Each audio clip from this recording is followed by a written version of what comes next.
Mes frères et sœurs, bonjour, que la paix soit avec vous. Le sujet de cette vidéo d'aujourd'hui, c'est d'expliquer le verset 5 de la sourate 9. Attention, le but de cette vidéo n'est pas d'offenser ou de dénigrer nos amis musulmans. Le but de cette vidéo est d'aider à comprendre ce verset par la lecture des tafsirs. Lorsque nos amis musulmans prétendent que l'islam serait une religion de paix, alors on leur demande d'expliquer pourquoi des versets du Coran, comme la sourate 9, verset 5, demandent clairement de tuer tous les mécréants. Je cite. « Après que les mois sacrés expirent, tuez les associateurs où que vous les trouviez, capturez-les, assiégez-les et guettez-les dans toute embuscade. Si ensuite ils se repentent, accomplissent le salat et acquittent la zakat, alors laissez-leur la voie libre, car Allah est pardonneur et miséricordieux. » Fin de citation. Le plus souvent incapables de répondre eux-mêmes, ils se dépêchent de nous présenter les vidéos de l'un de leurs prédicateurs préférés sur YouTube. Voici celle de leur prédicateur préféré, Zakir Naik, qui dure environ 3 minutes. Voici sa réponse concernant le verset 5 de la sourate 9. Mais ne vous inquiétez pas, grâce au tafsir, je vais vous prouver qu'il ment dans son explication.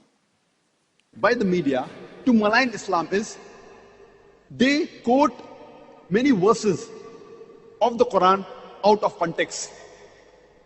And one of the most common verses quoted by the critics of Islam is Surah Tawbah, chapter number 9, verse number 5, which says, wherever you find a kafir, you kill him. And if you open the Quran, that verse is there, the translation is there. Wherever you find a kafir, you kill him. But it is out of context. They quote verses of the Quran out of context.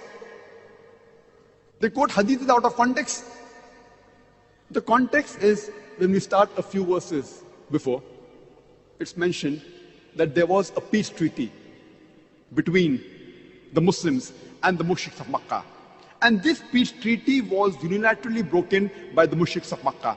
By the time Allah subhanahu wa ta'ala reaches verse number 5 of Surah Tawbah, chapter number 9, He is giving an ultimatum to the mushriks of Makkah that you put things straight in 4 months' time, otherwise a declaration of war. And in the battlefield, Allah says to the Muslims that don't get scared, fight. Wherever you find the enemy, you kill him. Now, any army general, to boost up the morale of his soldiers, he will but naturally say that wherever you find the enemy, you kill him. He will not say that wherever you find the enemy, be killed. So this is in context in the battlefield. In the battlefield, Allah subhanahu wa ta'ala is telling wherever you find the kafir, the enemy is attacking you, don't get scared, fight. And kill them wherever you find them.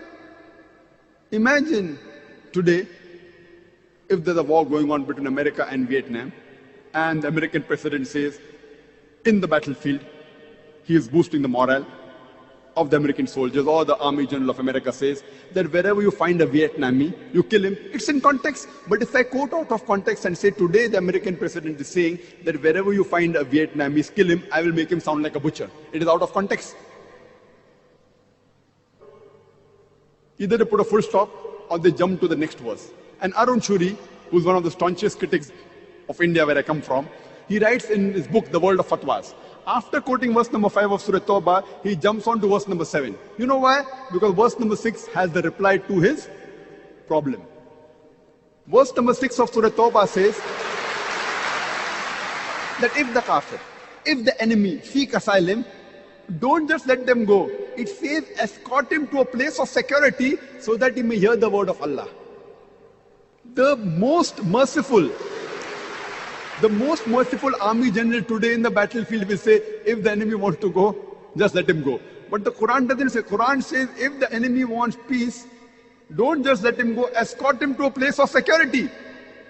And all the verses, almost all the verses, if you read in the Quran, which talk about fighting, mostly in the battlefield, or against oppression, against tyranny, the next verse that follows is, peace is better.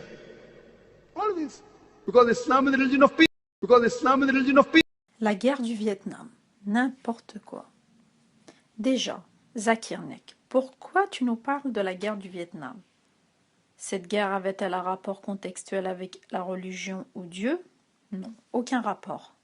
Deuxièmement, le tafsir nous révèle que tu mens sciemment. Dans le contexte de ce verset, le tafsir ne mentionne aucunement que les mécréants de la Mecque auraient eu un pacte de 4 mois dans le but d'arrêter des soi-disant hostilités envers les musulmans.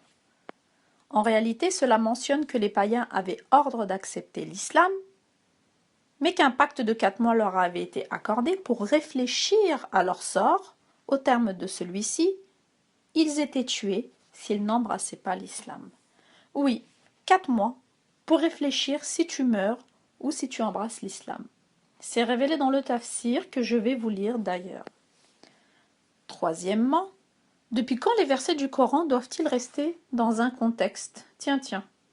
Quand ces prédicateurs ne savent pas quelle réponse donner, ils prétextent qu'il faut donner un contexte historique à ces versets.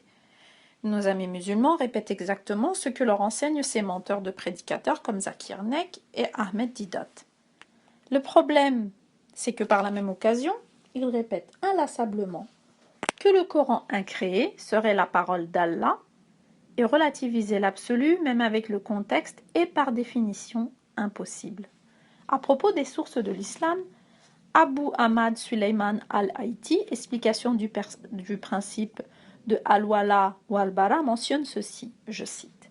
Les gens ne peuvent pas prétendre que les versets du Coran et les hadiths se limitent à l'époque du prophète, car le Coran est la parole d'Allah et elle est applicable jusqu'à la fin des temps. Allah connaît tout, donc sa parole englobe le passé et l'avenir. Fin de citation, qui refute largement l'argument de ces prédicateurs. Ensuite, quand ces prédicateurs se rendent compte qu'ils ne peuvent nier l'évidence, ils trouvent toujours le moyen de donner des excuses aux actes de Mohammed en prétextant la légitime défense contre les méchants mécréants.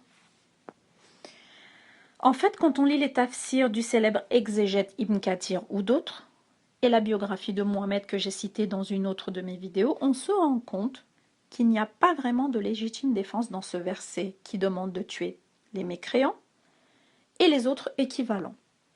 Comme je l'ai expliqué, ce fameux pacte dont il est question, dans ce verset 4 de la sourate 9, n'est pas dans un but pacifique.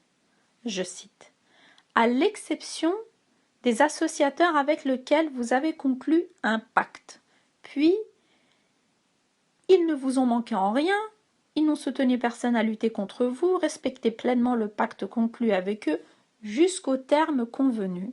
Allah aime les pieux. » Comme l'indique le passage et soutenu par le tafsir que je vous lirai après, cette période de pacte ne dure pas éternellement.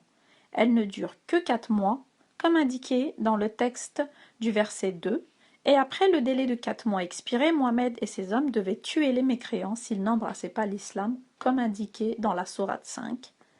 Après que les mois sacrés expirent, tuez les associateurs, où que vous les trouviez, capturez-les, assiégez-les et guettez-les dans toute embuscade. Fin de citation. C'est la conversion ou la mort. Pour les prisonniers, je sais que je me répète, mais c'est précisé dans le tafsir. Rien à voir avec les motifs donnés par Zakir Nek. Soi-disant, ils avaient 4 mois pour arrêter les hostilités. Sinon, la guerre était lancée. This peace treaty was unilaterally broken by the mushriks of Makkah. By the time Allah subhanahu wa ta'ala reaches verse number 5 of Surah Tawbah chapter number 9, he is giving an ultimatum to the mushriks of Makkah that you put things straight in 4 months' time, otherwise a declaration of war. Faux. Accepter l'islam ou être tué. Les hostilités, c'était plutôt Mohammed et ses hommes qui les lançaient. À l'époque, Mohammed et ses compagnons arrivaient dans des terres inconnues, dont leurs pieds n'avaient jamais foulé. Ils demandaient la conversion ou la mort. Les païens n'avaient pas d'autre choix. Pour les gens du livre, juifs et chrétiens, c'était pas tout à fait pareil. Ils avaient en plus un autre moyen d'échapper à la conversion à l'islam ou à la mort. C'était de payer dans l'humiliation la taxe exorbitante qui s'appelle la jizya. Le jour où les gens du livre arrêtaient de payer, la jizya, c'était pareil, la conversion ou la mort.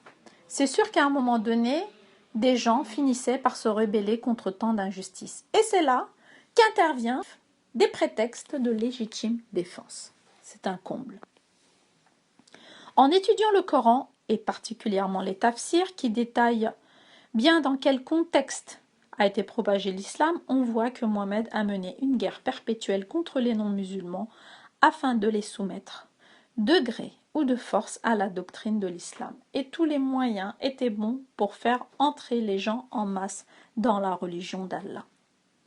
Voici de quelle manière s'est propagé l'islam que les musulmans appellent religion de paix. So Quran is always for peace. Quran is always encouragement. But if a person does not want peace to prevail, what can we do? Islam is a religion of peace. It wants peace, but it even mentions facts. Maintenant, passons au contenu le plus important de ma vidéo, les preuves, qui sont la lecture du tafsir. Je vais vous lire le tafsir des versets 1 jusqu'à 7 de la sourate 9 pour éviter que des gens nous accusent encore de sauter des versets. Mais ça sera dans la seconde partie de ma vidéo, car par des soucis de longueur de vidéo, elle se fera en 2 parties.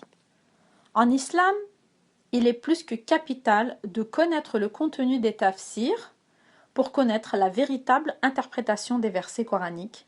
Ne manquez pas d'écouter donc la seconde partie de cette vidéo. Dieu vous bénisse tous dans le nom de Jésus-Christ, notre Seigneur. Amen.